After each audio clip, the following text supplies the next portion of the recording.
Good morning, everybody. Before I start prattling away, let's see if there are any questions that anybody has about anything.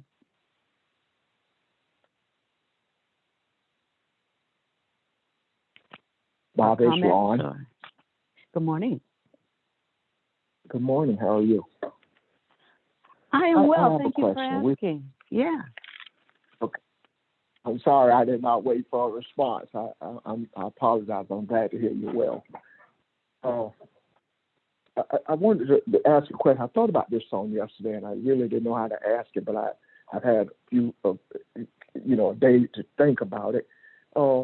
We've talked a lot about feminine energy, and looking, we have some great examples in the scriptures, and we've been unraveling that and taking a closer look at it.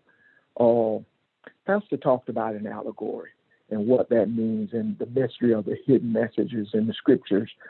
And we talked about Abraham and Sarah being one, and Isaac and Rebekah being one, and even Rachel and Leah being two sides of the same coin and being one with Isaac. And we tried to look at that. And I'm wanting to talk about or ask the question about feminine energy, and is that hard to visualize for the African male? Because we've been taught to be a certain way, to hold on to your masculinity, and in a way, because of all the issues and the friction that has happened over the centuries, we have held on to that even tighter. And how does that femininity look now as we unravel this? What does it do to that masculinity? As you see who you are and unravel this thing, where did that take you? Is it hard to grasp this because of who we have been taught to be? And just want to look at it from that perspective for just a minute, if that makes sense to you. I know and not just the yeah. Pastor, you want to start? You want to deal with that because you talked about this in the past, or I can comment and then whatever. Okay.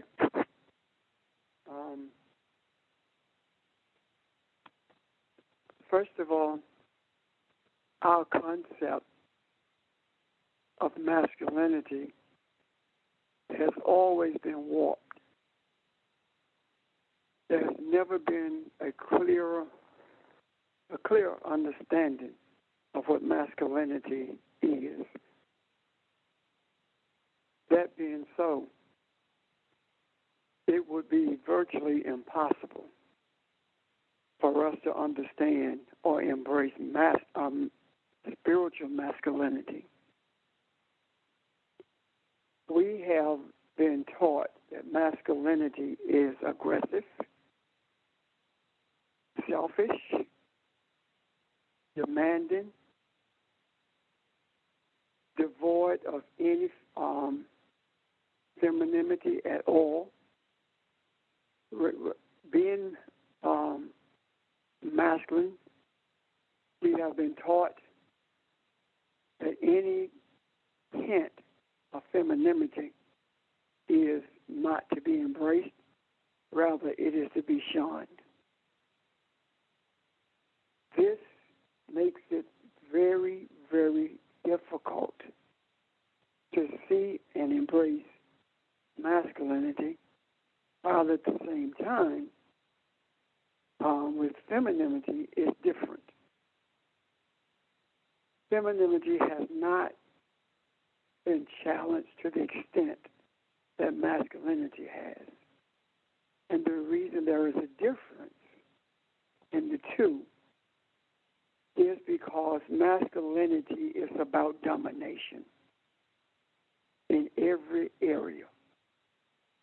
And femininity is about being dominated, and this from the male concept of masculinity and femininity. I heard during the week this guy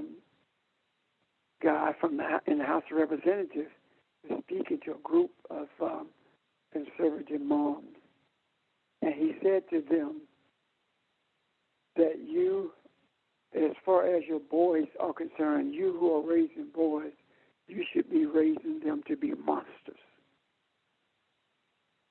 That in itself speaks volumes about what Caucasians think about masculinity in relationship to femininity. So what does this look like? Masculinity speaks to the idea of provisions and protection. Why? It's not because the feminine energy is weak. It's because the feminine energy is strong. And the masculine protectiveness is to guard the strength of femininity, is to protect that energy. And the reason it protects that energy, so supposed to anyway, protect that energy without any hesitation, is because the source of life itself, the source of the maturation of life, is feminine energy. What do I mean by that? A seed without a womb has no function other than to die.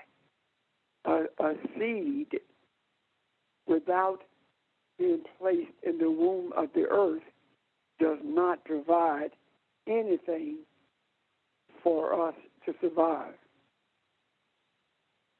Once the seed has a place of germination, it begins to grow. In the case of femininity, it's gestation. It begins to grow. Now, how does that look in the spiritual? The seed in the spiritual are the words that are spoken in reference to truth. And when those truths are embraced, they become a seed of impregnation.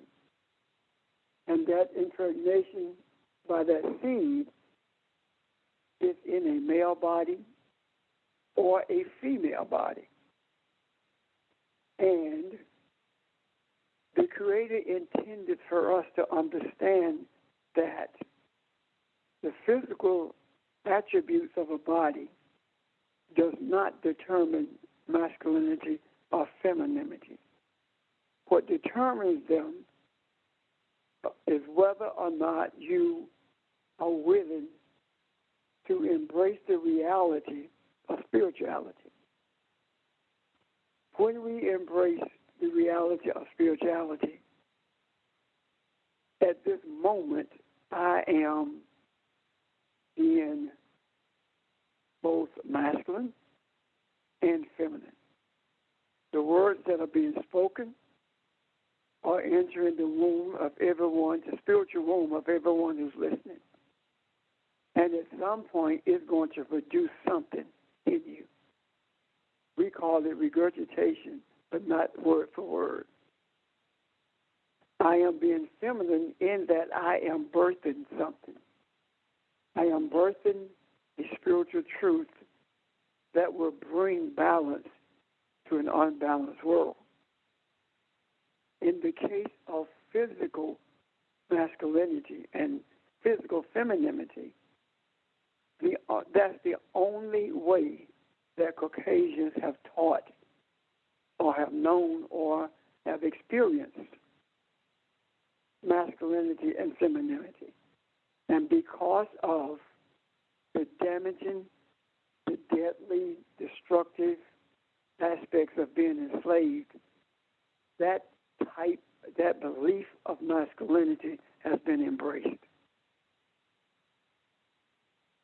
All indigenous people that I am aware of do not denounce a woman for being a lesbian or a man for being homosexual.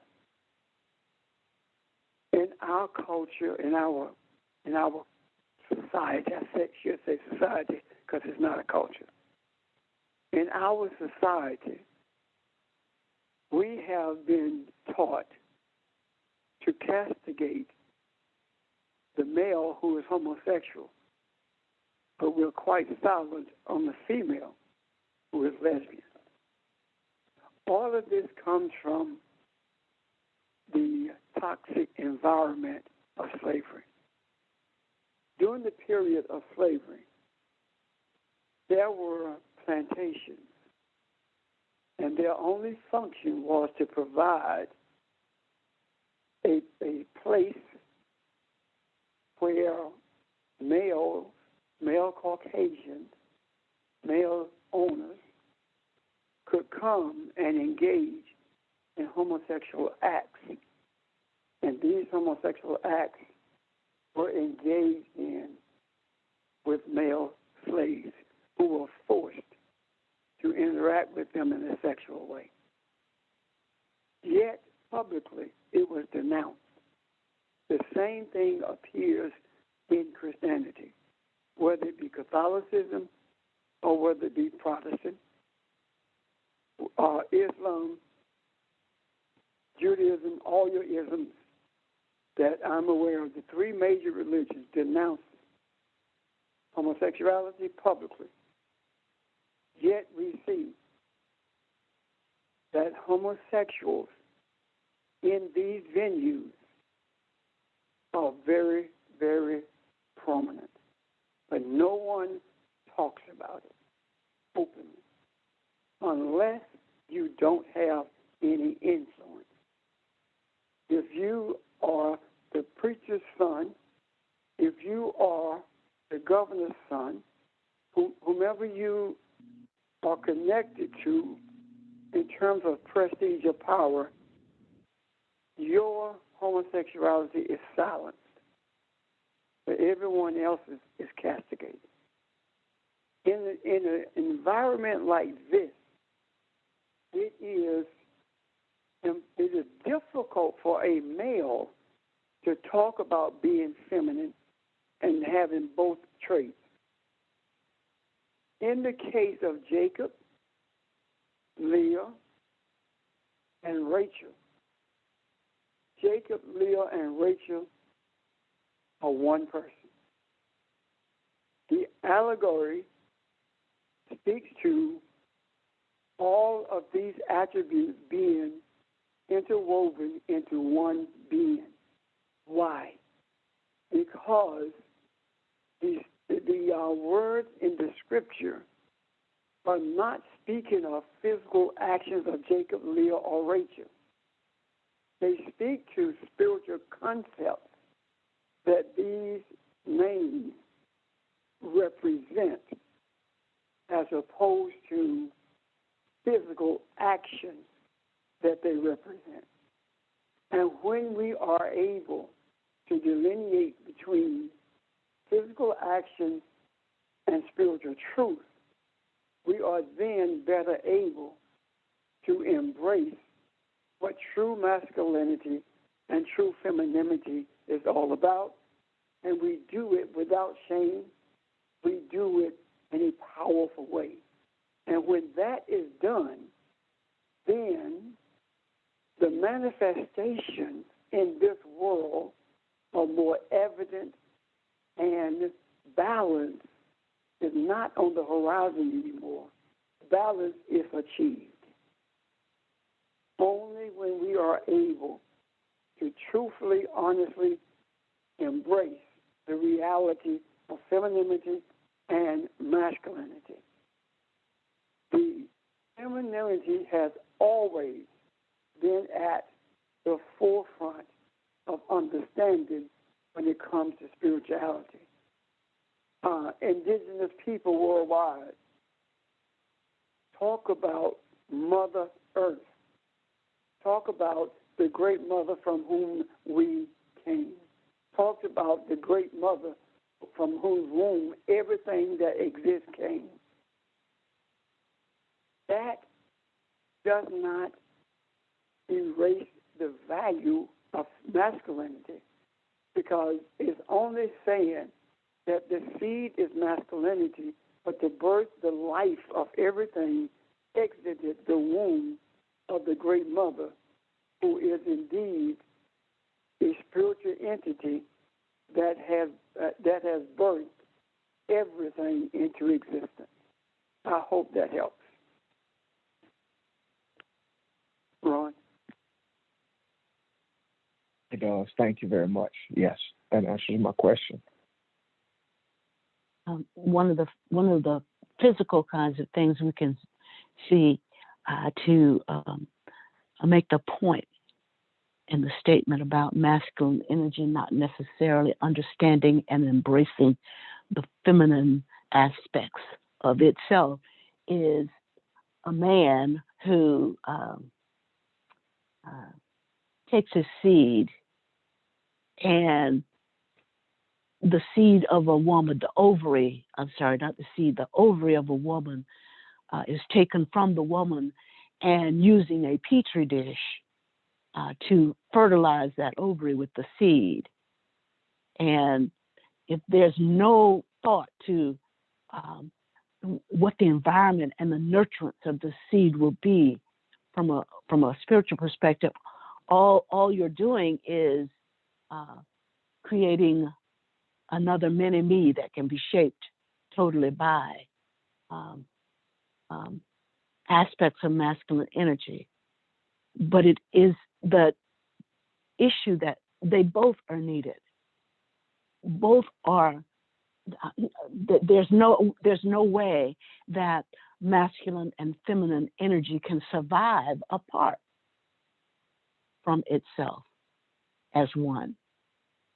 And that's why we're having all the chaos now, because we cannot survive apart from acknowledging and embracing what's in us all. And that's the duality of the feminine and the masculine, each bringing its strength to the union of that entity.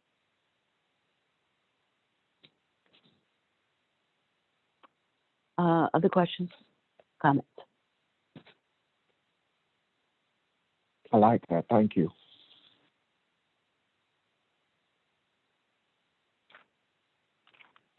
Okay. Anything else before we perhaps round out our discussion regarding, at least for now, regarding the 12 tribes?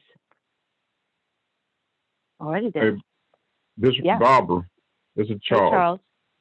Hey, Charles. Yep. My question is, in that country that the United States pull out of, and those people is beating women, stealing young children, and making the girls and stuff not to go to school, and making them leave out of the school where they can't go to school, and they want to go to school, and I see a lot of male dominance there, to where everything's gonna be man.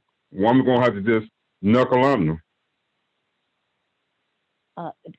And Charles, that's an indication of the chaos that's going on right here with us, and with us being representative of what's happening right here in this country.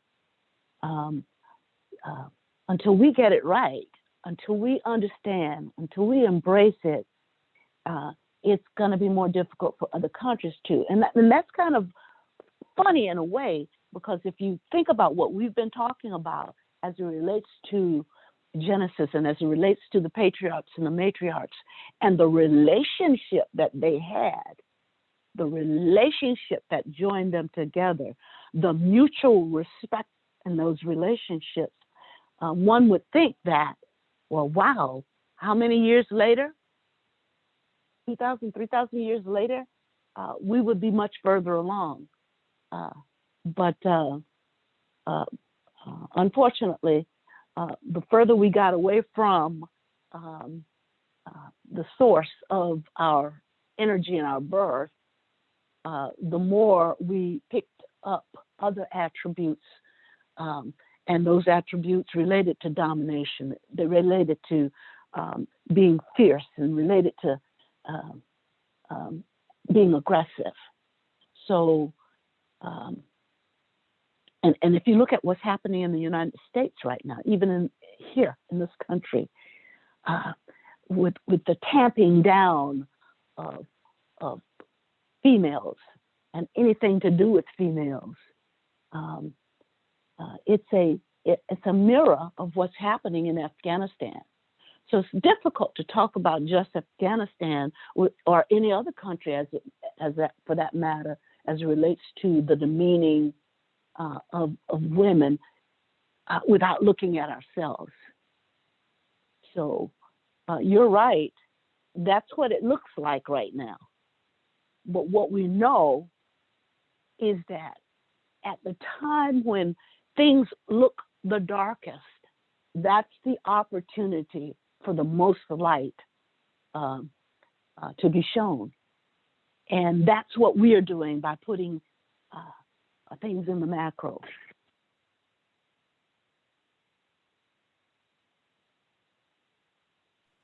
Charles, I call them American Taliban because it's almost the same thing here as in Afghanistan. Yeah, you look at all the right-wing people who consider themselves to be Christian. They grow out their beards for whatever reason, but they look just like the Taliban. They have the same views about women. They want women just in the house, not working, not doing anything except what they want them to do. It's the same thing. Same thing. I got you. One of the things we used to say back in the day is that the best way to enslave people and keep them under control is to convince them that they are free. And that's exactly what's happening in this country, especially when it comes to females. Kathy frequently speaks about a lady she knows who is involved with the evangelical church, who accepts her assigned role as being submissive to males without regard to what the issues are. That same thing also prevails in the African church because it was learned from the Caucasian settings of the evangelical church. So that is no different. My God, that was a time in this country that women could not have driver's license. And women could not get a loan at a bank without her husband's permission. So it's no different. Thank you. Well, and just to add on. Go ahead, Ron. All right, no, go ahead. No, I was just doing a comment as it relates to voting. Because our rights are being tampered with, it looks like it's pushing feminine and masculine energy back to the same spot, depending on your race, etc., meaning no vote. So we're equal. It's trying to make us equal there. And it's almost like it's an exaggerated physical example of a spiritual kind of need to embrace each other, except that it's exaggerated and it's wrong. I was just going to add that one of my quests has been to look at what beginning looks like and so I can further embrace it. But what I am learning is beginning is desire. and beginning is love and compassion and forgiveness. So the face of that can be whatever it needs to be. So you said, Barbara, that nothing has changed in 3,000 years. So why are we talking about this? We're talking about it because we have been granted the opportunity to go back to the beginning and look at this and recreate how things can and should be. And with that desire, infuse it with the love and compassion. And so, something hit me, I guess, last week when we were talking. We are being granted the answer to any question that we ask or any desire that we have that betters mankind. And so I just say that as we continue this conversation, this is no better place to be in the earth at this time, and this is the purpose. Thank you, Ron. You said that beginning is desire, love, and compassion, and embracing the entity that we love and compassion. And if I may, I'd like to add that it's embracing the entity that we are with both feminine and masculine attributes, because that's where the unicity comes in. We are one, and that's part of where beginning was one, as one, has been one, will always be one. And so it's this part here that we're talking about right now that is seemingly pulling all of those conceptions about the beginning being desire and compassion and love and kindness. And when we embrace the oneness of feminine and masculine energy, it seems to round the whole thing out in terms of what beginning is. I think it was George from Philly. Or you want to say something, George? Yeah. Good morning, everyone. And again, I'm just, privileged and honored just to be able to listen. And I just needed to, just say, Barbara, that when Ron spoke at the beginning, I've just been, overwhelmed and just so deeply appreciative of just, self-study in terms of really trying to grasp in my spirit about the importance of beginning. And as we continue to have our discussions, it made me reflect on, looking at our history in terms of what we are aware of in terms of truth. And so when I hear the word beginning, it makes me really reflect on the fact that in the beginning, God created the heavens and earth, so above, so below. But as I begin to think about it now in terms of beginning, I can see the oneness in terms of how the Kushite and the Kemetic kingdom talked about the importance of energy being there from the beginning, or that pre-existed. And as we begin to appreciate this journey, for me, I realized that science has its place. When we talk about spirituality as unseen science and science is seen spiritually, I'm beginning to grasp in my spirit when you even teach about the tribes of Israel in terms of how family and oneness is so important. And so in the oneness of it all, I look at water being so significant because water represents the feminine energy, and again, Ptah, from that standpoint of convergent energy, is where we have the womb seed. And so all of this is matter. All of it is one thing. It's been there since the beginning, and I think is now being acknowledged or recognized in my spirit that I can see the duality in terms of the oneness that was created before the beginning existed. And so I'm just so appreciative of understanding it better for myself, to see how science plays a part of spirituality before religion.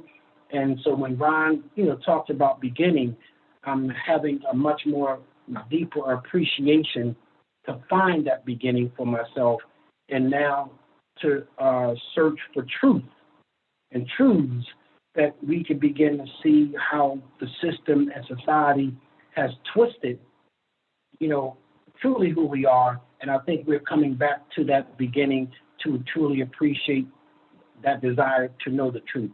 So hopefully, I'm saying something to the point where what you have just mentioned about our thoughts, having control of our thoughts, having control of our speech, and our actions being those virtues that we need to understand from the beginning.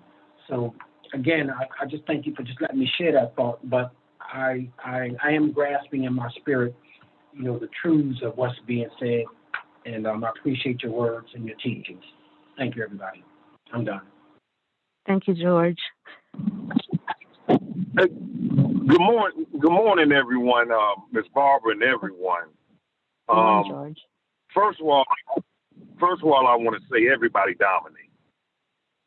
Everybody dominates. And I just want you all to know, if you dominate, you can't play the victim because there are rules to dominating. If you're a female and you're trying to dominate a male, please don't use your gender to get you out of something. Oh, George.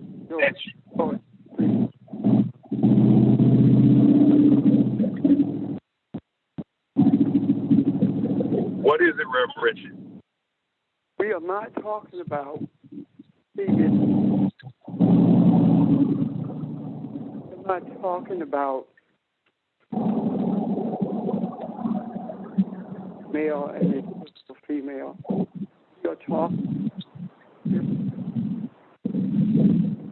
spiritual attributes has nothing to do with the way individuals relate to each other unless they are being done from a pseudo perspective or a true spiritual perspective. How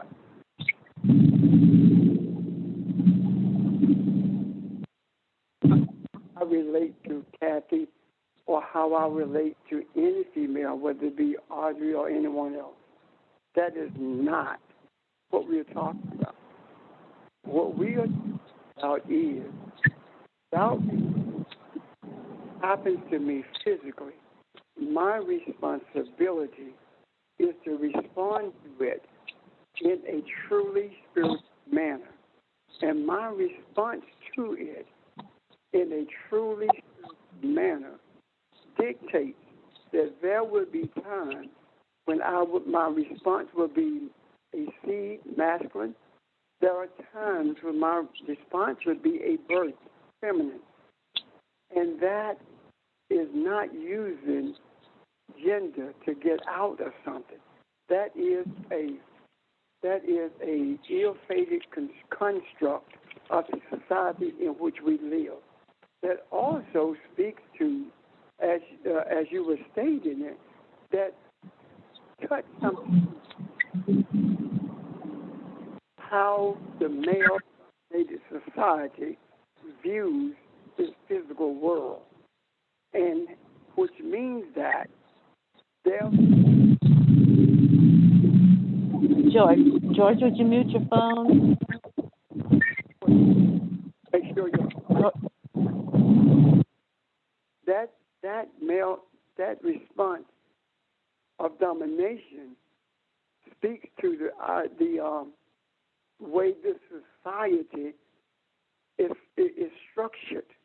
It says that when you say that a male both dominate, and if a female dominates a male, don't use your gender to get out of it. Well, that could be you as well, because of what we are talking about. We are not talking about gender. We are talking about energy. Gender is a physical construct of this earth's consciousness. consciousness. Masculinity and femininity, as we are talking about, are the energies.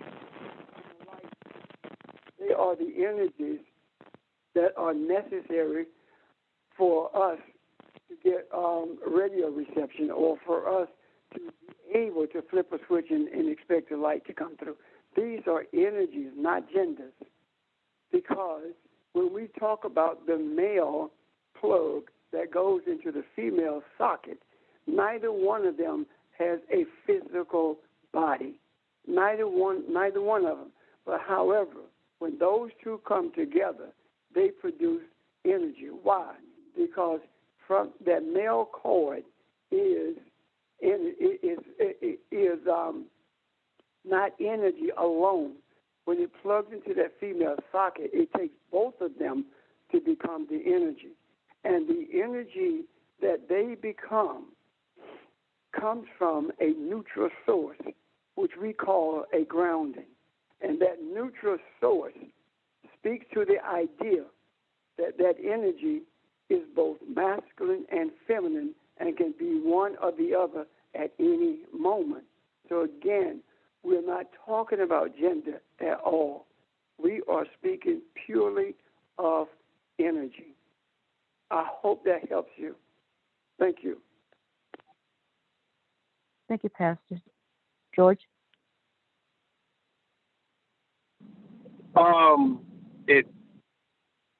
It may help me. All I know is everyone dominates, and when you make an attempt to dominate based upon by energy, you don't want to see someone advance themselves. You want to keep them in the box.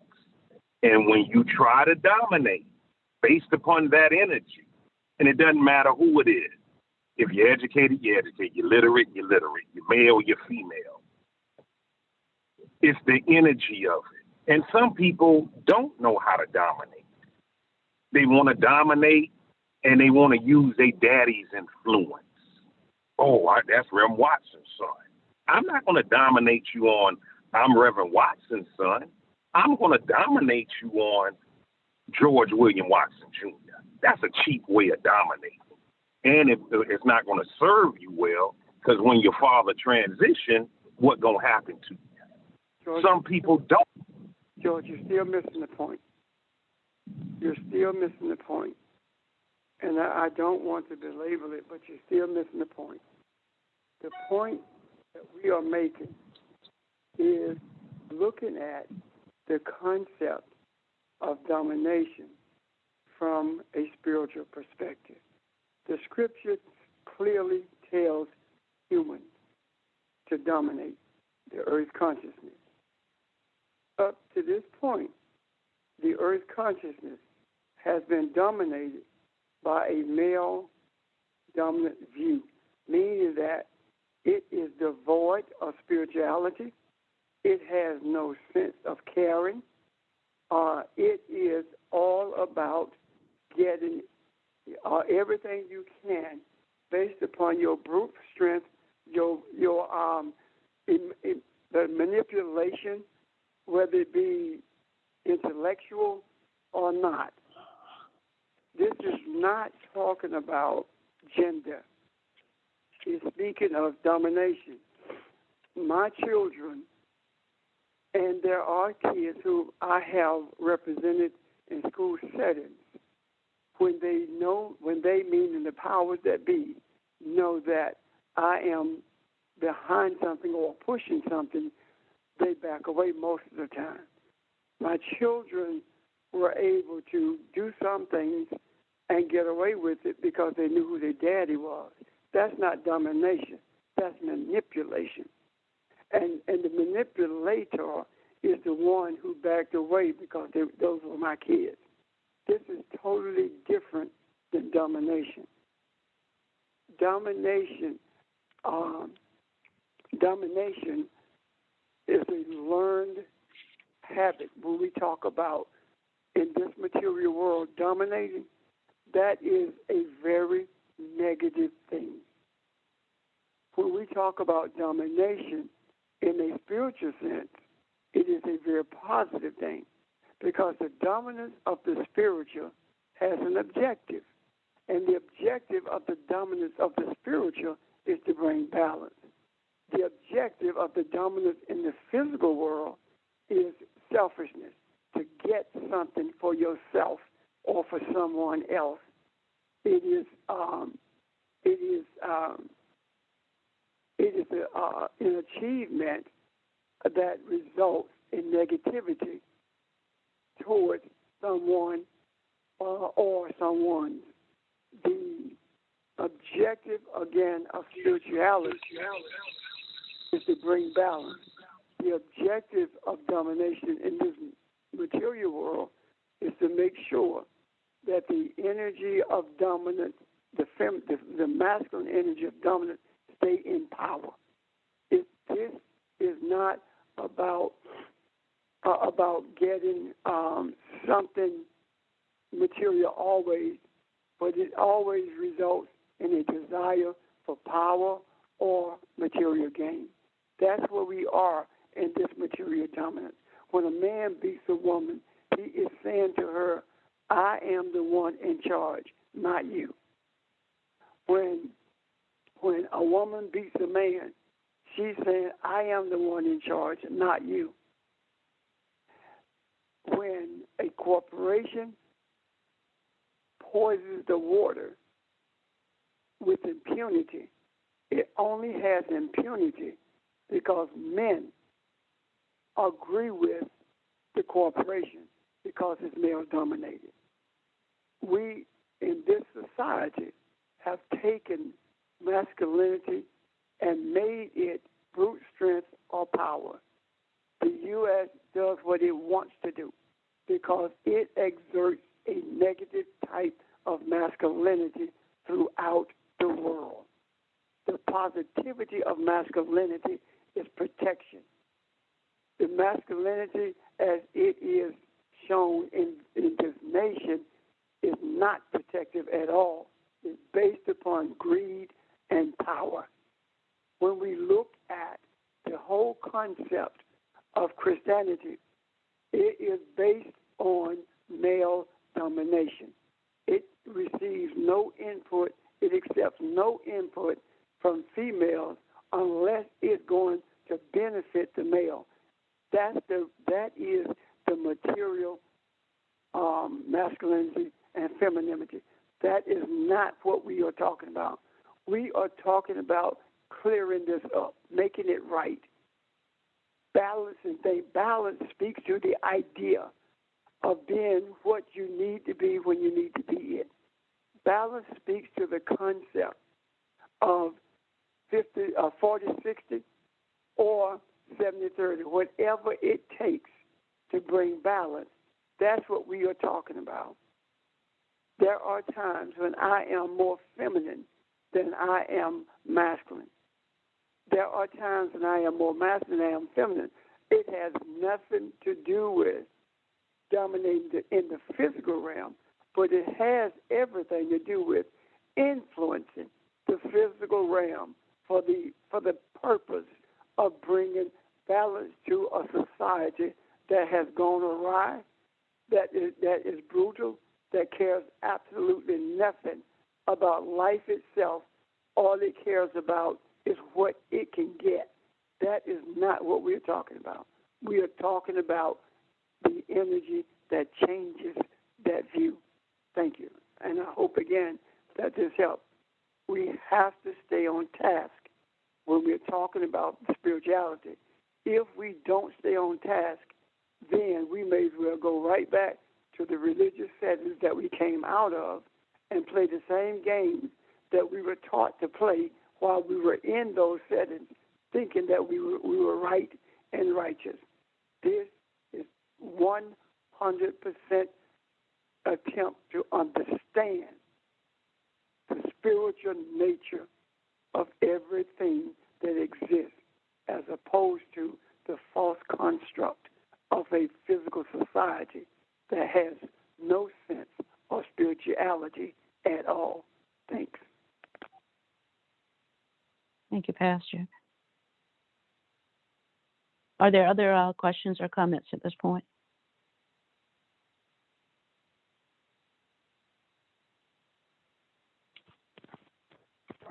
All right. Let's see if we can't bring some closure for now until the next question comes about what we've been studying as it relates to the patriarchs and matriarchs and their contributions with each other for the sake of furthering the rule of Ein Sof, the Creator, in their lives and in the lives of their children. We left off, I think yesterday, we just talked about Rachel and how Rachel had birthed Benjamin and she died. I believe that's where we left off. In order to understand the 12 tribes and what happened to them as Joshua later on brought them to the Jordan River to cross over into Canaan, there are a couple of things that I want to just highlight. Although there's lots of stuff that happened. Hello. There are a lot of things that happen, and I don't want to necessarily get in the weeds with all of them, but I want to highlight a couple of things if I may. Genesis 35:22 talks about sometime after the period of Rachel's death that Reuben went in and defiled his father's bed. And First Chronicles puts it this way: he defiled his father's bed, so his birthright was given to Joseph's son. In other words, because of what Reuben did with his father's bed, his father with his father's concubine Bilhah, who was his brother's mother, two of his brother's mothers, that he lost his birthright as a result of that. And again, later on, you will see that's why Jacob gave the birthright of Reuben, the firstborn, who should have gotten a double portion of all of the inheritance that was not given to him because of what he did. Jacob said that he was as fickle as water, when he would do something like that. And so it explains what happens later as it relates to transferal of that blessing of that birth of the birthright to Joseph's sons. Additionally, in Genesis 37:36, we and this is just the beginning, we see where Joseph was Israel's favorite son, was Jacob's favorite son. And you know the story about how his brothers put him in a pit, and perhaps one of the things that Joseph did was the way he came across as he told his dreams, told his dreams to his brothers and to his father could have been done differently, because then what they took from that was, okay, you think you're better than me, kind of thing. And Joseph may not even had that thought in his mind at all, but it was is how they perceived what he was saying. Even Israel, Jacob said, should your brothers and I bow down to you, when he was talking about the chiefs bowing down. But in any event, the issue still is they put him in a pit, and they sold him out of that pit to the Midianites, who took him to Egypt and then sold him to Potiphar, one of the stewards in Pharaoh's house. In Genesis 39:1, if you looked at that, you'll see that they called the people to whom he was sold the Ishmaelites. And so the Ishmaelites and the Midianites are probably from the same group of people. They were just called different things depending on which chapter you look at. In any event, Joseph thrived in Egypt when he was taken there, eventually rising to the number 2 position in Egypt, receiving the Pharaoh's ring, meaning the ring symbolized the authority of Pharaoh. He had the authority of Pharaoh in all things pertaining to Pharaoh's house. And so he was number 2 next to Pharaoh. And because he interpreted the famine and the dream that Pharaoh had about the famine, et cetera, et cetera, et cetera, that's one of the reasons he was lifted up. Hey, come here, give me a hug. Okay, bye-bye. Papa's going golfing. Sorry about that. Papa's going golfing. That's a grand. Yes, go ahead. It's wrong. I just have an observation that something you said that I had not seen before, the similarities with Esau and with Reuben. Being human is a choice. We're all have that opportunity. We're all made the same, and that commitment is not made by everybody. And both of them being the firstborn in a physical sense, but their choices, they did not choose to be the human. They did not choose to be the responsibility for their clans. And that, you think about it, what both of them did was make their actions or what followed what the flesh wanted, or what the instinctive nature of the man wanted. One, it was food and nourishment because he thought he was going to die, and the other one had the audacity to sleep with his brother's mother, and to seek whatever gratification he can from that.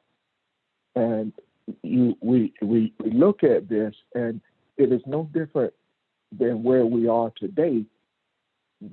Being human is a commitment.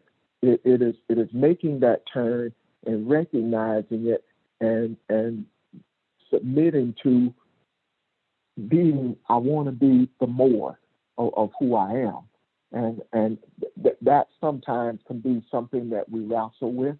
That can sometimes be something that we slide backwards on, but I'm not saying that all is an easy task, but I just see where we are today, or even myself, that the more you read this, the more we go into this, and it explains sometimes some of the battles that we see that happen right before us on a daily basis. So it just further points to how important this is to see it, understand it, and open this up. Oh, thank you. Thank you, Ron. Thank you, Ron. Yes, Pastor. When you talked about defiling the father's, Reuben defiling his father's bed, right? Yes. That speaks to the Shekinah, and that is, what I mean by that is this: that speaks to the idea of religion itself, taking the feminine, the Shekinah, and making it what you want it to be, being intimate with it. No different than the creative reference in the adulterous nature of Israel, or use sexual terms and images to speak to the idea of being intimate with something that does not belong to you, or intimate with something that you are attempting to birth something that you can control. Does that make sense? Yeah. But it ties in directly with what Ron just said. The choice to do that was not human. The choice was more, I'm not going to say, I hate to use this word, but more bestial, more animalistic. It's seeking to immediate gratification of the body, and not being the human, and understanding that it's not always about just your own self, because that's the base of all of that animalistic kind of thing. What's best for me, what I want, when I want it, how I want it, who I want it with, that kind of thing. But it's more the authentic us is the Elohim. And I as I understood what you said, Ron, that's where we need to be. And that's part of the commitment. We need to commit to being the authentic entity that we are. Thank you both. I appreciate the observations. You're welcome, ma'am. Okay, so the famine, Joseph interpreted the dreams. They were going to have 7 years of good crops, etc., and 7 years of famine. And toward that end, he didn't just interpret it, but Pharaoh gave him the responsibility and the authority to deal with that. And how he dealt with it is significant in terms of his ultimately being able to be in a position that God placed him in to be the source of the survival of his people. Not only the Egyptian people, and other people surrounded them as well, because there was famine all around, not just in Canaan where his people were, but in other nations. But other nations could come to them seeking corn or grain. But so Joseph was placed in that position so that he was the source. And I was going to say Egypt, but were it not for Joseph, even Egypt would not have been able to be the source of people's survival. It is the wisdom that was given to Joseph and how to deal with the issue that was preeminent in this. And that's why at one point in the Bible later on, Joseph was telling his brother, what you meant for my bad, God turned into good. In other words, when we are the authentic Elohim that we are, the authentic human that we are, it doesn't matter what other kinds of things come against us, from whom, by whom, with whatever, that as long as we remain our authentic selves, the humans that we are, that it's going to work itself out for the good in the end. And so it's almost like being in a position where you can't lose, even though sometimes what we go through can be painful, can be irritating, can be frustrating, can be confusing. Those things, and I don't discount those emotions, but at the time you're going through, it can be perceived as difficult.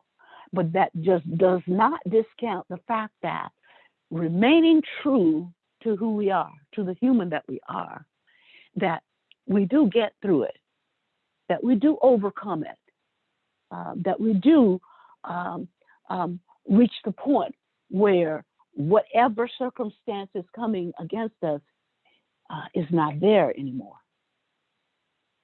and it's whatever happens is for our benefit.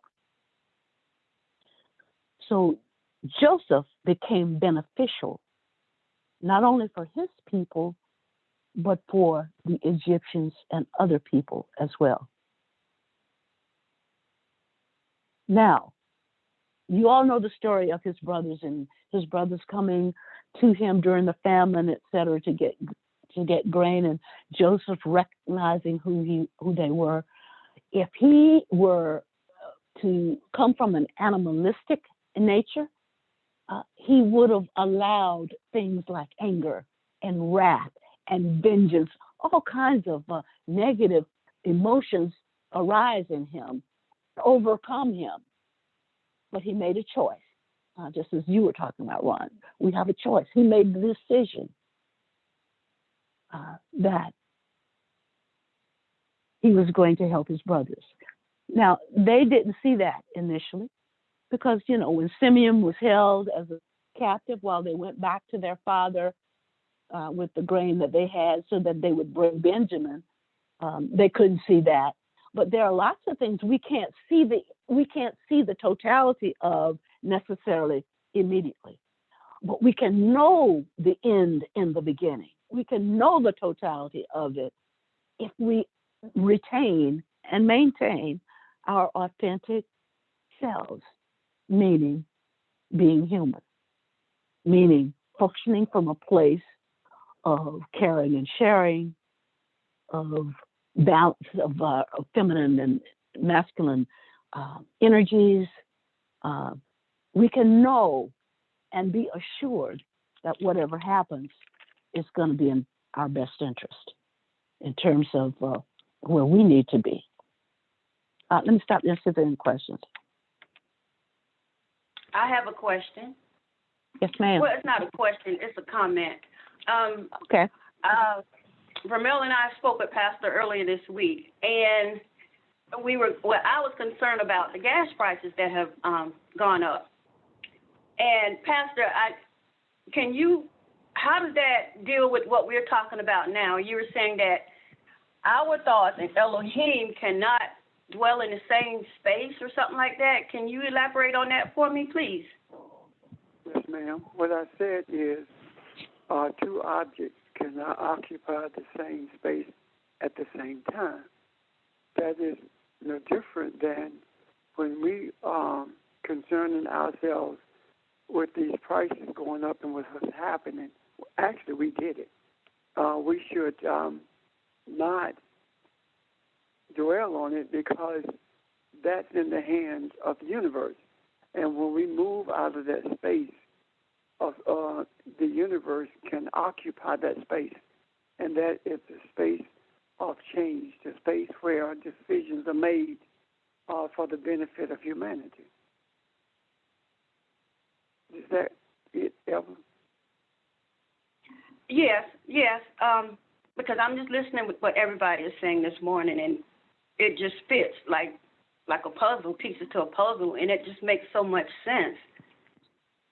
So you're saying, tell me, so what is it that we can do so we can let the Creator or the universe in that space? Okay. What we have done, we have sought to bring to the surface everything that needs to be changed, everything that needs to be brought to a place of balance. The increased gas prices has really nothing to do with hurting anyone as much as it has to do with the exposing of the depth of greed in our society. And if we are who we say we are, then we understand that since we cannot do anything about it on our own, that is an issue for the universe to deal with, and we move from that space and let the universe handle it. However, in the case of, let's say you got pain in your body, you have opportunity to employ what Jesus said, physician heal thyself. We have the opportunity to speak to that issue of pain. Why? Because this is my body, or that is your body. And we always say, my body hurts or my arm hurts.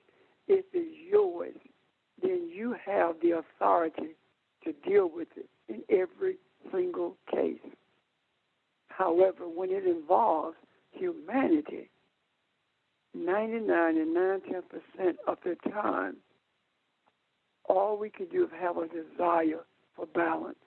And the universe brings that balance because we don't know how to do that. Our mindset is not the same as the thoughts of our soul or the nature of our soul.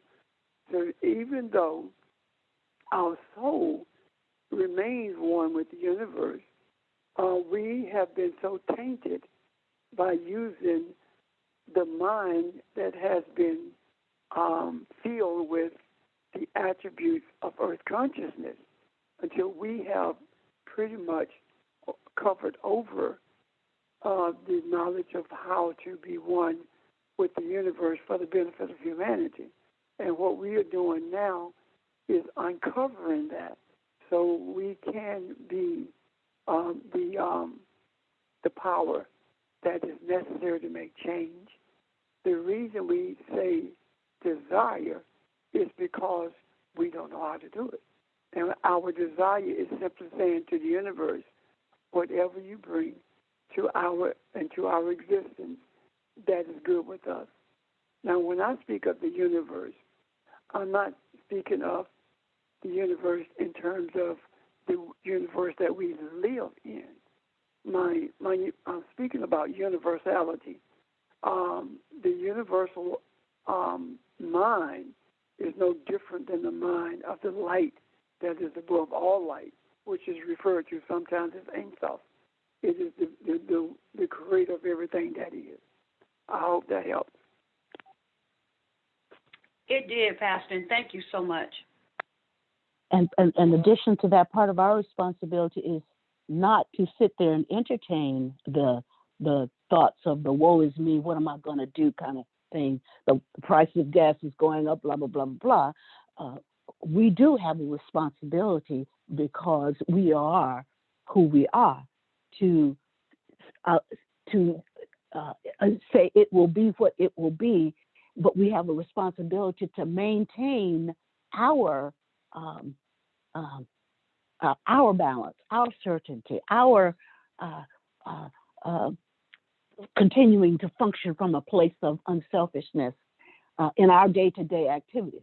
In other words, yeah, that's happening, but that shouldn't change how we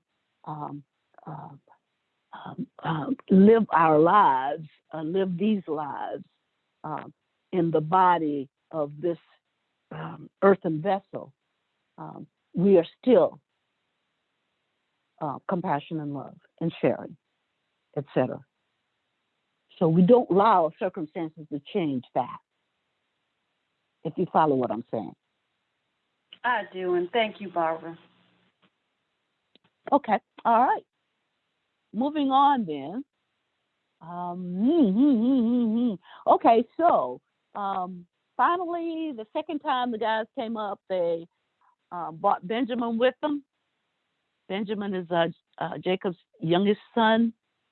And if you remember, Joseph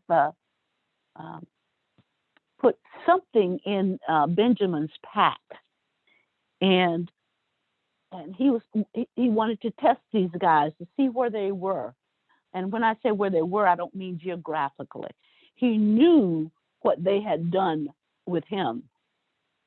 But this is the youngest son, and he wanted to know if things had changed in terms of their relationship and their behavior toward that younger son, who was Rachel's youngest. And Joseph instructed his men when they got out of town to go behind them and say to them that someone had taken something from his household And the one of the older boys said, "We have not taken anything from your household. We wouldn't do that. If you find anything that anybody has taken, you know what? Take me back. Take us back, and we will serve you. Take us back, and we will serve you." They found it on Benjamin's pack in his whatever they were carrying. I can't say camels. I can't say anything, but whatever it was. And the elder sons were appalled. They said, "Oh, we can't. What will our father say? We cannot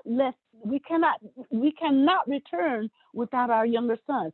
So their whole demeanor had changed from the time that they put Joseph in the pit until the time that now they were facing a predicament where Jacob could potentially lose his youngest son. And Joseph saw the change in them. He saw the difference in the way that they approached it and the way that they responded to it. And at that point in time, he was assured that, that things are different now. And that's when he told them who he was. He revealed himself to them. And he sent them back and says, "Go get Dad. Go get my father. Go get have him come up here. I will ensure that you all are cared for during this time." And so that's when they went and told Jacob everything, told Israel, Israel everything. And that's when he brought his family to Egypt. And now this is the picture of how all of Jacob's Israel, they're the same. Israel's people came to Egypt. And if you remember, they were here for a little better than 400 years. Who could have thought they would have been here for that long? Joseph asked them to come, and he says, "There's 5 more years of famine. Come on down here, and I'll make sure that that you have what you need during the remainder of the famine." But they remained there for 400 plus years. And this is what was prophesied to Abraham years earlier, that his people would be taken into captivity for a period of 400 plus years. So now you see how it got there, how all of these things occurred and how they came about. In the meantime, while Joseph was here, he was given Potiphar's daughter, Asenath, to marry, and he had 2 sons as a result of this marriage. And they were Manasseh, the firstborn, and Ephraim, the second son. Abraham abided there with his nation for years and years and years. And when he was sick. Someone told Joseph that Israel was sick, that Jacob was sick. And Joseph took his 2 sons and went to see his father.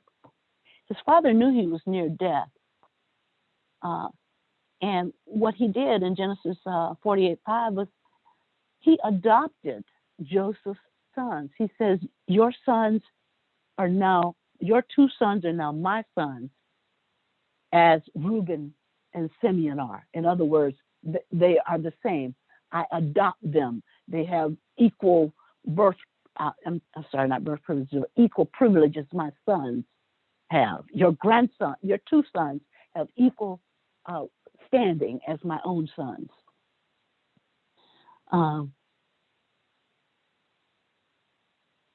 He later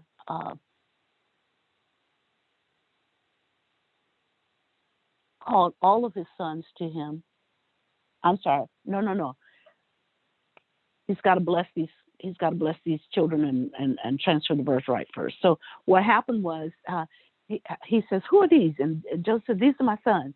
And so Joseph had his left hand on Manasseh, the firstborn, which was on Israel's right. In other words, he was trying to make sure that the right son got the blessing. But what Israel did, what Jacob did, was he crossed his hands over so that his right hand was on the secondborn, who was Ephraim, and he pronounced a blessing. They became the birthright of Reuben, who lost his birthright because of what he did with his father's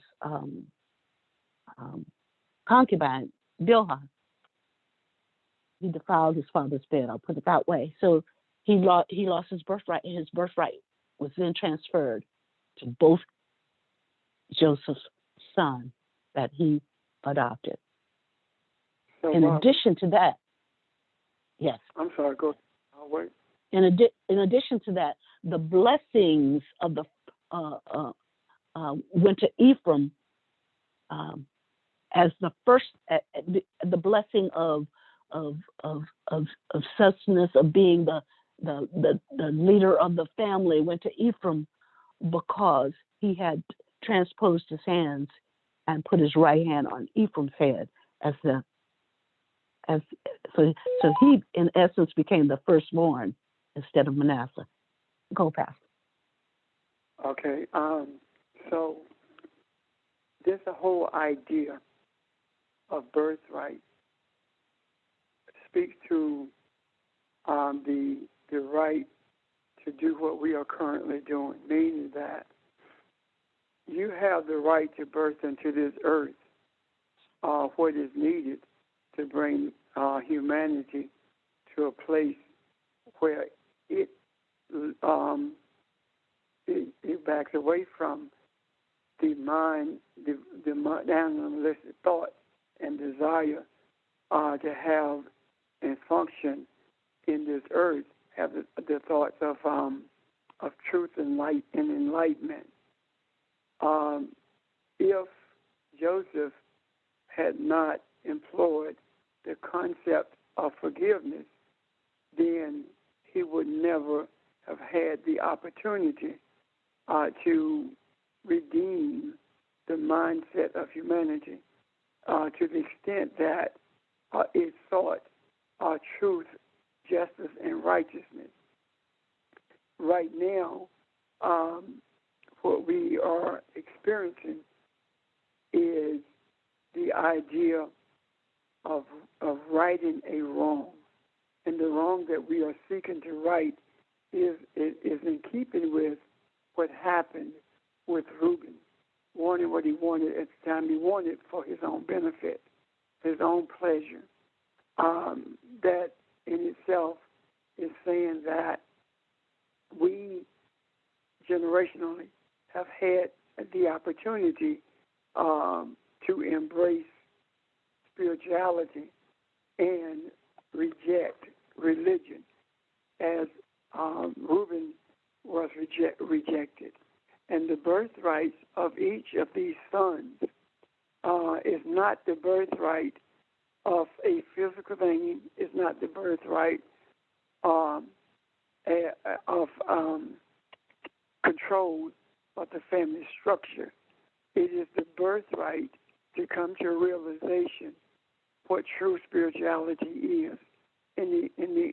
For example, when it says that Abraham gave everything to Isaac, it is speaking to the idea of the material religious thoughts, and to the sons of Ishmael, he gave gifts and sent them into the east. And about them, the scripture does not speak anymore in clear terms. If we follow the names of Ishmael's sons, what we begin to see is a higher degree of our spirituality, and that is reflected when the Midianite leads Moses and Israel, or Moses and the Hebrews, through the wilderness, leading them through the wilderness, leading them through their through the period of confusion that was necessary in order to draw out of them the religious attitude, so that they then could see clearly the spirituality of who they were. Does that coincide with what we're talking about? Yes, because what you're talking about is on a much the macro level, because what these allegories are symbolic of a larger truth, and you're speaking to that that larger truth of spirituality. Is what I sense. Yes, ma'am. Thank you. Thank you, sir. Any other comments at this point? Can I offer an example? Yes, sir. I was reminded, I was looking for something, or thinking about something else rather, and I was reminded of the scripture we read in Isaiah, where it talked about Jesus being beaten till he was unrecognizable. That is stuck in my head, and but be that as it may, it just took me somewhere with this lesson. The people that did that were the police of that day. Those soldiers represent the police of that day. And because maybe, just maybe, the African has not grasped who he is, that process has been repeated for hundreds and hundreds of years, even until today. Now, why do I bring that up? I bring that up as an example that Joseph's name means God will increase, or to repeat. To repeat. So the concepts that Pastor just mentioned that we're trying to grasp and get a hold of here, if they are not grasped, we look at how history repeats itself, how things seem to come back and come back over again. That's what this is talking about. So the spiritualness of this is in recognizing that Abraham is the spark that ignites something in you to move you into a direction of trust and to see what is in you, and that is expanded upon as your new journey begins. And if it is not grasped, or if you do not get it, those lessons, those concepts are repeated until you get it. And that just kind of stuck out to me when I see the meaning of Joseph's name here. So I guess it just kind of points to it and says that we're on the right track. Thank you for that insight, because we've talked also about how it seems that things just keep coming in our lives, and the same old thing keeps coming up. That's the same kind of principle. We keep drawing the same circumstance in our lives until we deal with it, from our authentic selves, from who we really are. Otherwise, it continues to be a lesson in repetition. So thank you for that insight. You're welcome. Let's see. All right, so Israel's about to die. Jacob is about to die. Senses he's near his death, and after he adopts and then subsequently blesses Joseph's children, he then calls his other sons, all of them, because remember, all of them are now in Egypt. And he tells them that, please take my bones from here when you leave. That's number one. And then he starts to bless them, starting in Genesis 49:3. And he speaks to Reuben, the firstborn, and tells him that he's unstable as water because of what he's done. He will not excel. In other words, he will no longer be considered the firstborn. He speaks to Simeon and Levi together. He lumped them together, and I think this is reminiscent of what they did when they went and killed all of the men of Shechem on the third day after they were circumcised, to avenge what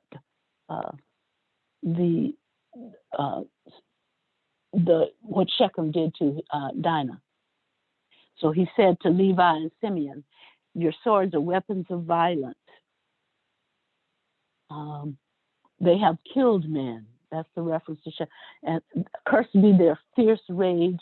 In other words, he's saying that for Levi and Simeon, cursed be your fierce rage and your cruel fury.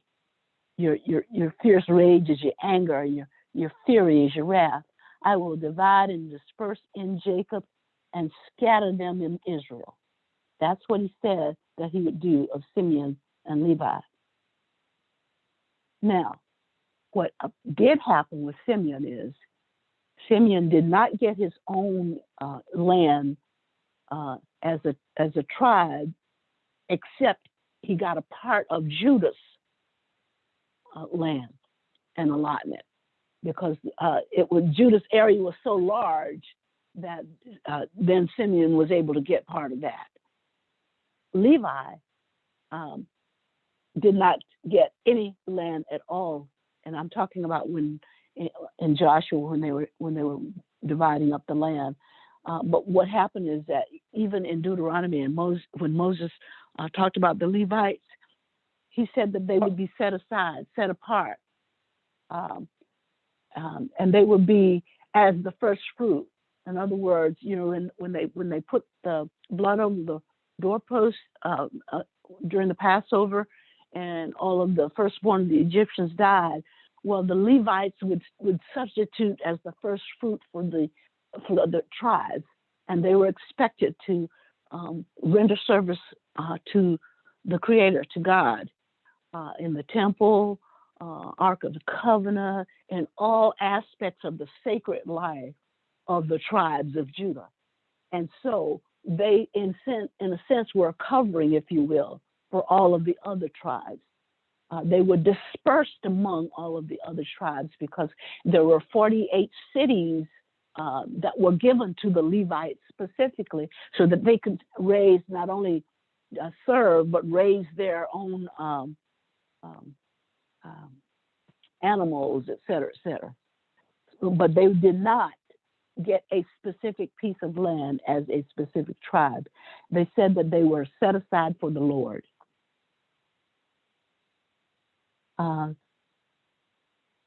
Okay, so yeah, go ahead. Is that? I just want to make sure I understand that. So, is that saying then that you dispersed them in Jacob? So, the scattering them in Israel, does that mean you will be? It seems like a punishment, but is that saying you need to go through a transformation? You are no. now. Okay. I don't see it as a punishment, although they may have, but it was a dispersal, and he dispersed them throughout Judah.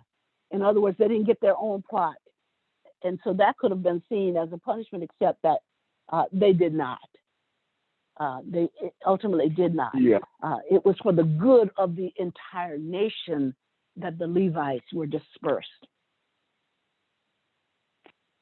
To keep the teachings and to teach the people about who their God was, for the traditions, for the upkeep of the ark, all of those sacred kinds of things that they had responsibility for. In our youthfulness, and we see when we see the word curse, we think of cruelty or we think of a punishment. But Jacob was, the transformation of Jacob and Israel involves them. So I just see that when he said, I would disperse them in Jacob and scatter them in Israel. No, that is not a punishment at all. It looks like something, if you just read it that way, but I'm just wondering if he's saying you will help transform, as you transform, you will help transform your brothers, you will help transform the nation. Is that making and sense more than in all of my? Yeah, and it's their part of recompense for what they did, but that recompense was a plus, was a positive for the nation. And he said, he cursed their fierceness, and he cursed their theory. And I did not necessarily take that as all your people going to be cursed. It's just, all of the stuff you had bottled up in you, all of this will to injure and to maim and to kill. There's no place for that, is what he is saying. Go ahead. All right. Were you talking to me? No, I thought that Ron was going to say something. No, I'm looking. I just never seen this like this, and I'm done. I'm just kind of make sure I understand it. Yeah. And what they were saying is that you guys are at home with instruments of crime, instruments of pain, and I see where you're talking about in terms of the transformation that the Levites were totally different from what they once were, because it was Levi and Simeon who were perceived hotheads at the time, and in their wrath and anger and fury went and killed all these guys in Shechem. But these later became the leaders, the spiritual leaders, Levites, for all of the tribes. And Okay. what I see in that is this: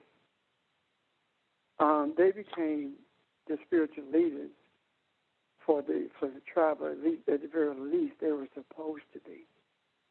And through generations, they failed in that responsibility.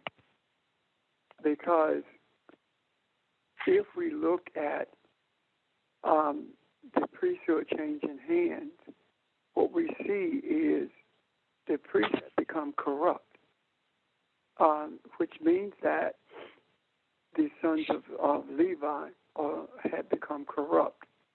Now, this is saying that even Levi still had in him or in it the violent mindset or the material mindset of the mindset of revenge.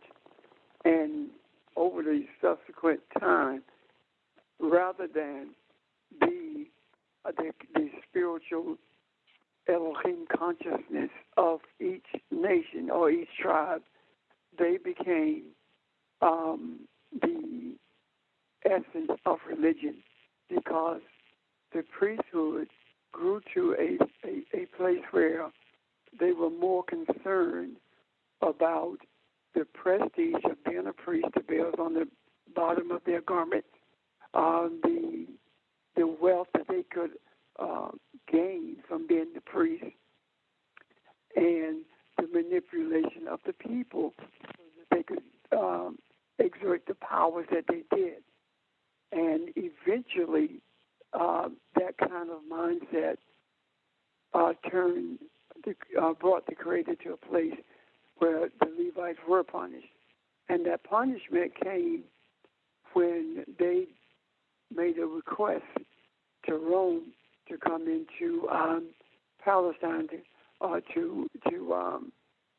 help them fight the Essenes. And the Romans stayed, and instead they took over the priesthood. They forced the priesthood to acquiesce to their demands, and the priesthood understood that their responsibility was to quell any uprising, otherwise they would be killed. So if we look at it from that perspective, what we are seeing is that the leadership who is charged with bringing spiritual understanding has acquiesced to the powers who have no spiritual acumen at all, and now are sprouting those things which will continuously keep the animalistic nature in the earth, as opposed to showing them how to be human, and being human means Elohim in their physical body. And now that has continued unto this day, and we have been granted opportunity because of genuine desire to minimize this animalistic attitude to the extent that the eye will be open, even though they don't realize it's being opened, and they're seeking something different than what they have been comfortable with. Does that make sense? Yes. Yes, it does.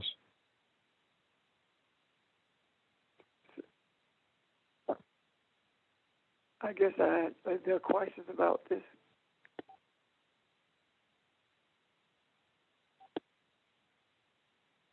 I think What that answers my question. I'm sorry. Go ahead, Bob. No, I was going to say what you've done is you're balancing off what I'm doing here is sharing what Jacob's blessings were for his son, and you are balancing off. Okay, how does that look today? What's happened as a result since this occurred? So it's a nice balance of okay, this was the original intent, but this is how it's transpired, and why we are in part of the predicament that we are in today. Yes, ma'am. Next one was Judah. Yes, sir. That's what you were going headed for, right? Yes, ma'am. Okay. All right. Thank you. Next one was Judah, and what Israel told him. And when I say Israel, I mean Jacob and Israel. Your brothers shall submit to you. Your father's son shall bow to you. The scepter will not depart from Judah, nor legislation from his descendants. Nations will submit to Judah. And so, in other words, the birthright, the scepter was the symbol of power. And as we know, kings came out of Judah. King Saul, King David, King Solomon. Lots of kings came out of Judah. Zebulun shall settle the seashores. He will be a harbor for ships. And when I looked at the map, Zebulun is near the shores, and had access to waters, so it did have harbors. Issachar, Genesis 49:14. Issachar is a strong boned donkey stretching out between the saddlebags. In other words, this is a man. Issachar was a man of strength. The tribe was of strength. He sees that the resting place is good and that the land is pleasant, so he will bend his back to the load, working like a slave. Now, some areas say working, becoming a slave, but I'm reading from the Living Torah, which was translated by Rabbi Kaplan years ago, and what he tried to do was be as true to the Torah that he could be, in terms of its nuances, in terms of its interpretation, and he tried to interpret it the way that it was interpreted at the time. And so he saying that his resting, what Issachar found was a nice place. It was a good land. He worked as if he worked like a slave. And when I looked on the map, Issachar, the town of Nazareth was above Issachar, and Megiddo was to the left of Issachar, that the segment of land. And so these are two significant places in the history of the tribes of Israel.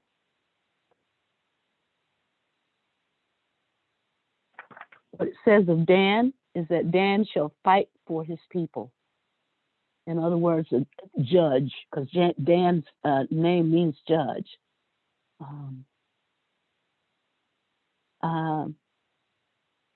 But curiously, if you play it forward, Dan was allotted land that was at the base of Judah.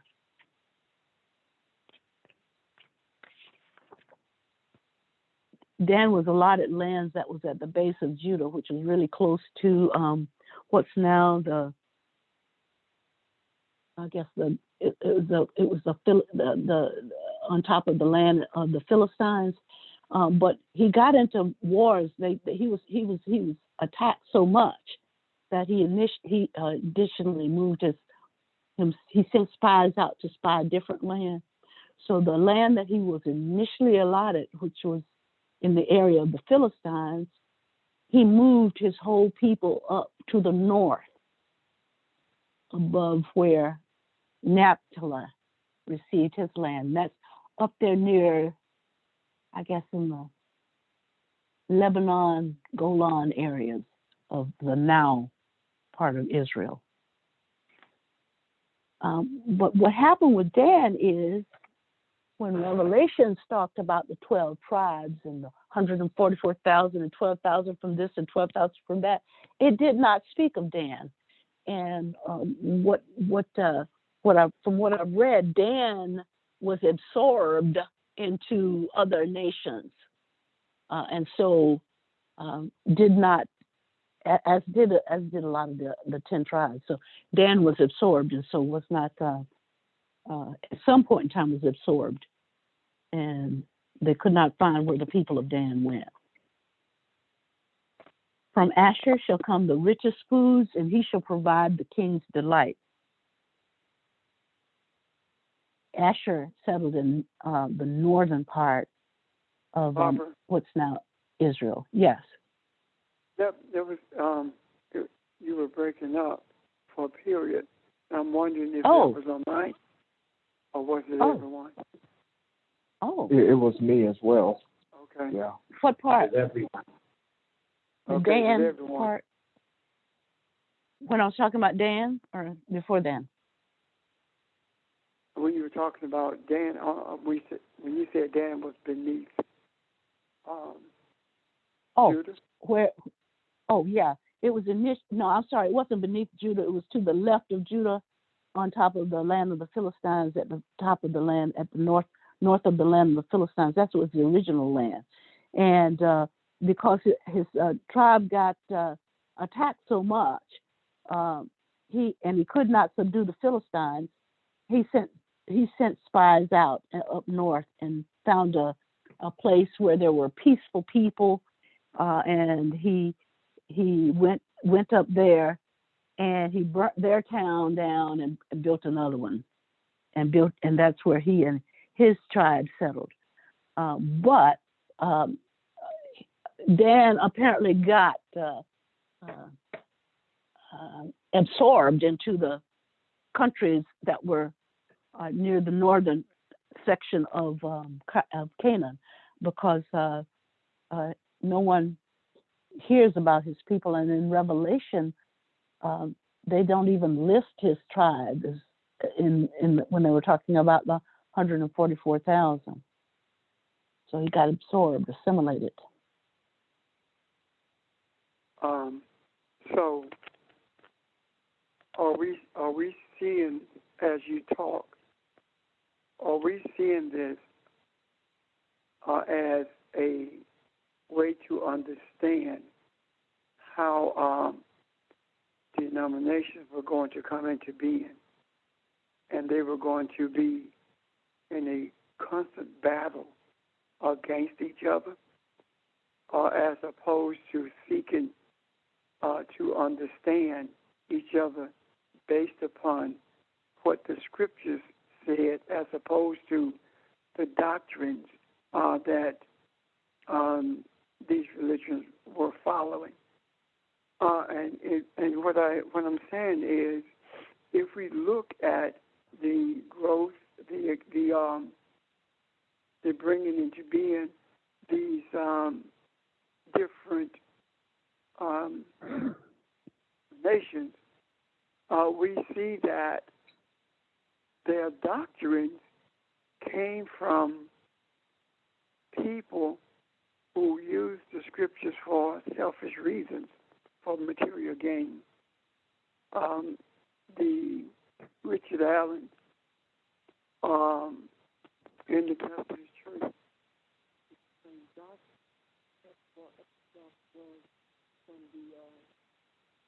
Pastor, I can't hear you.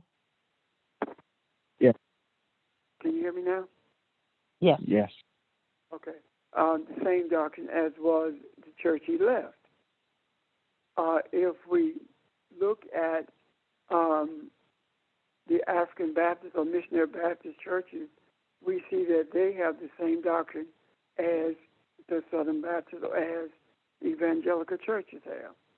And we can go on and on, understanding that the battles between the different denominations and the split of denominations in denominations, but all of them are still spouting the same beliefs.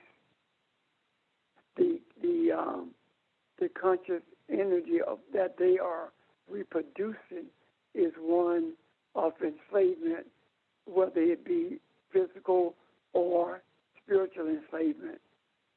So this, to me, is the pattern that was being spoken of with the spreading of the tribes of Israel throughout the land, and each of them becoming a ruler in his own right, but yet still separate from what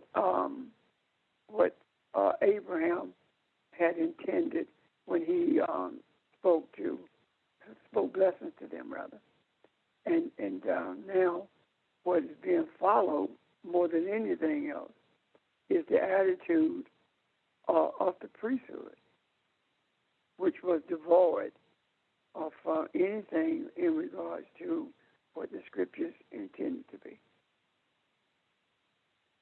That makes sense? Yeah, because what happened with these tribes is they broke into northern and southern kingdoms. It's because they couldn't get along. So you're exactly right. So this physical allegory of a spiritual truth was that they could not see eye to eye on lots of things, and even the tribe of Benjamin, 10 of the tribes of Israel attacked Benjamin. Now this is the Benjamin. I haven't got that yet, but since we're talking about, this is the Benjamin who was the youngest son. The tribe Benjamin was representative of the youngest son. The tribe of Benjamin was representative of Jacob's youngest son. And they band together to protect Benjamin when they went to Joseph in Egypt, if you'll remember, so that Joseph would not do anything to Benjamin. But at some point, the tribe of Benjamin, and when I get to it, you'll understand why, as it relates to the blessing that Israel gave them. All 10 tribes attacked the tribe of Benjamin. And when you look at the allocation of land, Benjamin had one of the smallest allocations, pieces of land. And so to be attacked by all of his brethren, wow, he was almost annihilated. So when we talk about land, we're talking about the consciousness, the awareness, Yes. the level of awareness. Yes. And I want to find that we're talking about the level of awareness as opposed to a physical war by taking place. And I think it becomes more obvious when we hear Jesus speak to the woman at the well. The day will come when you will neither worship in Judah or in Jerusalem, because they that worship must worship in spiritual truth. I think it becomes more obvious at that point that all of this is an allegory that leads up to where we are supposed to be. Gotcha. Naphtali is the deer running free. He delivers words of beauty. These are still the blessings. 49:22, Joseph is a fruitful son, like a fruitful vine by the fountain, with branches running over the wall. And if you will remember Joseph, the contribution to the Israelites, people made his life bitter, attacked him, but his resolution remained firm. His arms were eventually bedecked with gold. This was from Jacob's champion, and from then on he became a shepherd, a builder of Israel.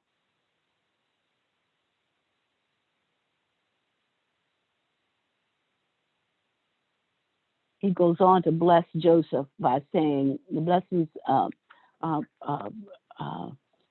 this was from your father's God, who will still help you, and from the Almighty, who will bless you. Yours will be the blessings of heaven above, blessing of the water lying beneath, blessing of breast and womb.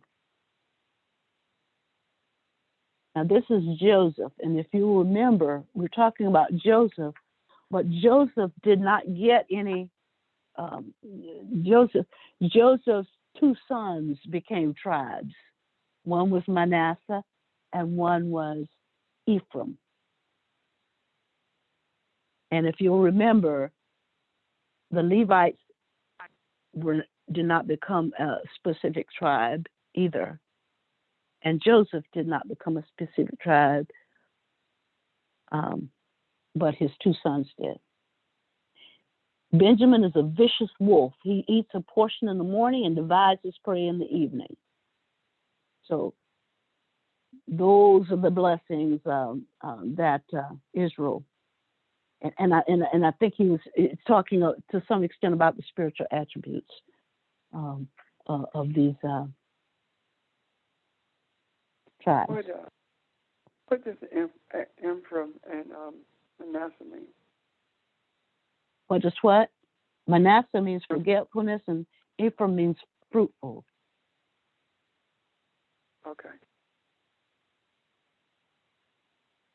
So Manasseh got a double. Manasseh and Ephraim from Joseph. You remember when we said that the firstborn usually gets a double portion? Yep. Manasseh and Ephraim were from Joseph, and they received a really massive area in terms of consciousness. There's consciousness. Consciousness, I'll put it that way.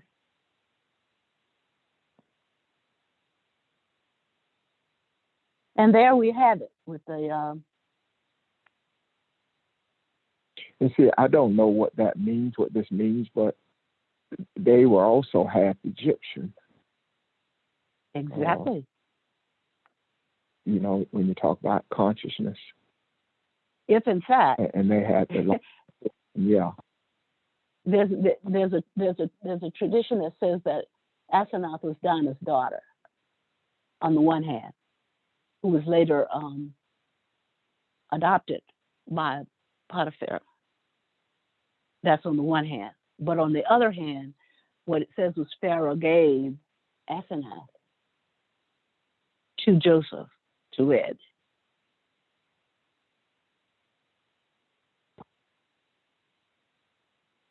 Okay. And I could not follow that down another trail to tighten that up anymore. So, So go ahead. So in essence, well, if we look at an overview of the sons, it does not paint the picture that we have been taught. It is contrary to that. And because of that, is this the reason that Jesus had to come, and in coming made the statement that he came to rightly interpret the commands? It says rightly interpret the law, but the Hebrew meaning of that word, the Aramaic meaning of that word is actually command as opposed to law. So if he had to come to rightly interpret the law, then that means that the tribes had been interpreting the law in a wrong way. And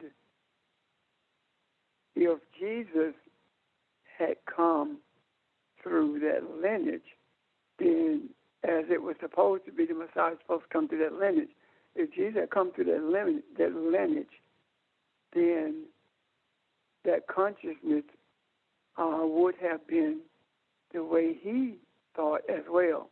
And when we talk about lineage, we're talking about generational teachings in regards to what truth and spirituality is. So if Jesus had to have a different understanding, or a different, so that he could teach differently than did those who were the Levites and those other people, the other mindset, the other concepts that were being brought forth that were contrary to what truth is. Does that make sense? Yeah. It's almost like a writing what had taken a wrong track in essence.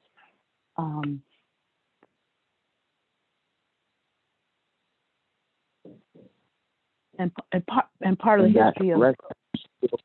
Go ahead. Go on.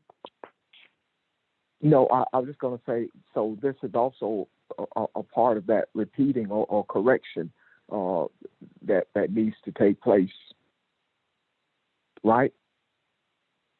Yeah. Yeah. That concept, yes. That same concept. I do. I think so. I think you're right on, spot on with that. And I don't know how far Barbara is going today. However, I will say this, that when we begin to look at the whole allegory in relationship to Jesus, I think a lot of people are going to be shocked. And some may even reject it totally. But the truth is the truth without regard to what our desires are for truth. I'm done. Okay, I think I'm done today too. We've followed this story thus far to see what truths we can pull from it. There may only be a couple more things I want to say as it relates to how Joshua brought this people under the leadership of the Creator as one body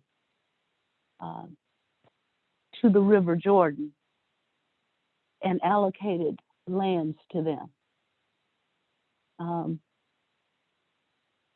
But once they got their own area, once they started developing their own ways of thinking, they began to act like separate nations, separate. I mean, it's like the consciousness began to splinter. And that led to the subsequent division of the kingdom. So anyway, I don't want to go into that today. Are there any other questions or comments regarding what we've talked about today? Just a lot of history. Just a thought Yes. that it seems like the same thing was happening, although we don't really know the story. The same thing was happening to Abraham's sons that went off into the east, because we have the splintering and all those religions and things that happen there. Yes.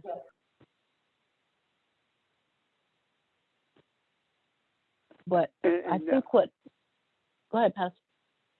What I see in what Audrey said is that's the intriguing part to me. When we look at what happened with those sons who were sent into the east, and when we look at Jesus and what he had to say and where he came from, that is very intriguing to me.